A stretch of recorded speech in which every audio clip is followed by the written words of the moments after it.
Sabe aquela história de que decisão da justiça não se discute? Bom, parece que o jogo mudou um pouco. O informativo 1177 do STF chegou para abalar um dos pilares do nosso direito. E nessa análise, a gente vai entender direitinho o que mudou, por que isso é tão importante e que outros temas quentes de impostos a eleições estão na pauta do Supremo. Olha, o ponto central de tudo que a gente vai conversar aqui é um tema que, no fundo, afeta todo mundo: a segurança jurídica. As decisões recentes do STF estão, na prática, repensando a estabilidade das relações e dos julgamentos no país. E isso nos leva direto para a pergunta que está gerando todo esse debate. E a pergunta que guia a gente é exatamente esta. Uma decisão judicial que já foi considerada final, imutável, sabe? Aquela que chamamos de coisa julgada, será que ela pode ser desfeita muito tempo depois? Essa questão está no coração da decisão mais impactante deste informativo. E isso nos leva à nossa primeira grande discussão. A gente está falando de um dos fundamentos do direito, a coisa julgada. O STF acabou de redefinir as regras sobre quando e como uma decisão final pode sim ser questionada. E a ferramenta para isso é um instrumento chamado ação rescisória. Ok, só para todo mundo ficar na mesma página, vamos definir.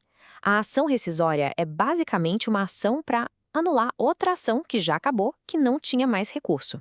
Ela só pode ser usada em situações muito, mas muito específicas, quando tem um erro ou um vício gravíssimo na decisão original.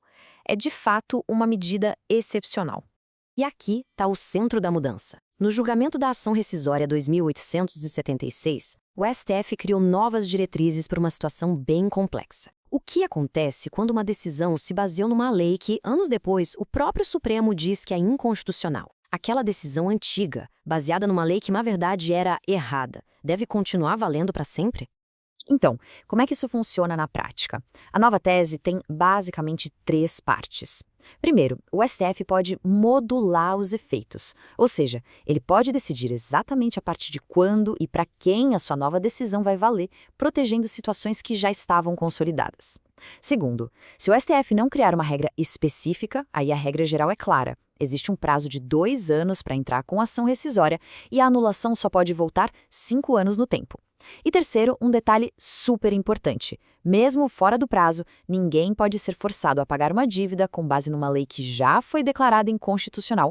E essa frase ilustra perfeitamente o raciocínio por trás de tudo. O próprio resumo do informativo destaca essa busca por um equilíbrio.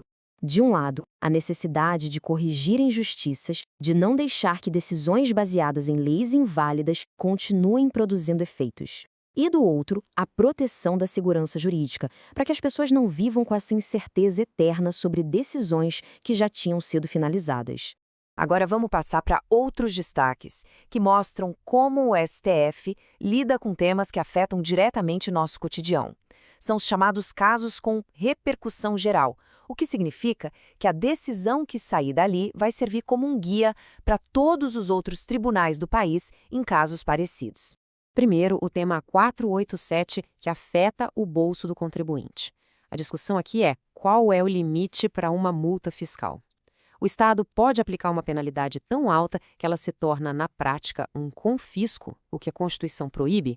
Definir onde essa linha é traçada é fundamental para a relação entre o fisco e o cidadão. Em seguida, o tema 974, que questiona a base do nosso sistema político. Uma pessoa precisa obrigatoriamente estar filiada a um partido político para poder se candidatar? A possibilidade de candidaturas avulsas poderia, por um lado, aumentar a representatividade, mas, por outro, poderia enfraquecer a democracia partidária? É isso que o STF está avaliando. Já o tema 1156 trata de uma questão social muito sensível. Quando o governo perde uma ação e precisa pagar uma indenização, ele emite um precatório, né? E a gente sabe que esse pagamento pode demorar anos. A discussão aqui é se idosos, pessoas com doenças graves ou com deficiência, que já têm prioridade na fila, podem receber uma parte do valor adiantado. É uma forma de garantir dignidade e sustento para quem mais precisa. E fechando essa sessão, o tema 1270, que discute o acesso à justiça. Pensa só, milhares de consumidores ganham uma ação coletiva contra uma empresa. O Ministério Público pode agir para que todo mundo receba a indenização? Ou cada uma dessas pessoas vai precisar contratar um advogado e começar um novo processo individual? A resposta do STF aqui vai definir a real eficácia de muitas ações coletivas no Brasil. Vamos agora para a nossa última parte de conteúdo, que mostra o trabalho contínuo do STF de verificar se as leis criadas no país estão de acordo com a Constituição. É o famoso controle de constitucionalidade. O que esse quadro mostra é o alcance impressionante desse controle do STF. Num único informativo, o tribunal analisa desde a organização interna do Ministério Público na ADI 7710, passa pelas finanças supercomplexas dos estados na ADI 6.844 e chega até a cobrar uma omissão do Congresso em proteger o salário do trabalhador na ADO 82. E o controle vai até o nível local, questionando uma lei municipal de São Paulo na ADPF 351. Isso demonstra como as decisões do Supremo impactam todos os níveis de governo. Ok, a gente cobriu muitos pontos importantes. Mas, afinal, o que a gente deve guardar de mais relevante de toda essa análise do informativo 1177? Vamos resumir os pontos cruciais. Primeiro, a grande mudança. A coisa julgada, aquela decisão que parecia final e definitiva, foi relativizada. Ela pode sim ser revista se estiver baseada numa norma declarada inconstitucional, claro, seguindo as novas regras de prazo. Segundo, os temas de repercussão geral mostram que o Supremo está decidindo sobre questões que vão do sistema tributário ao eleitoral, com impacto direto na vida de todo mundo. E por último, o controle de constitucionalidade continua muito ativo, analisando leis em todos os níveis, do federal ao municipal.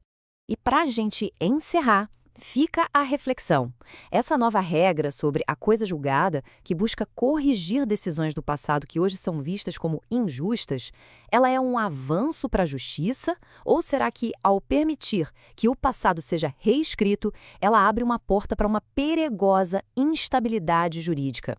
É uma questão complexa que, com certeza, vai continuar em debate. Agradeço a companhia e até a próxima análise.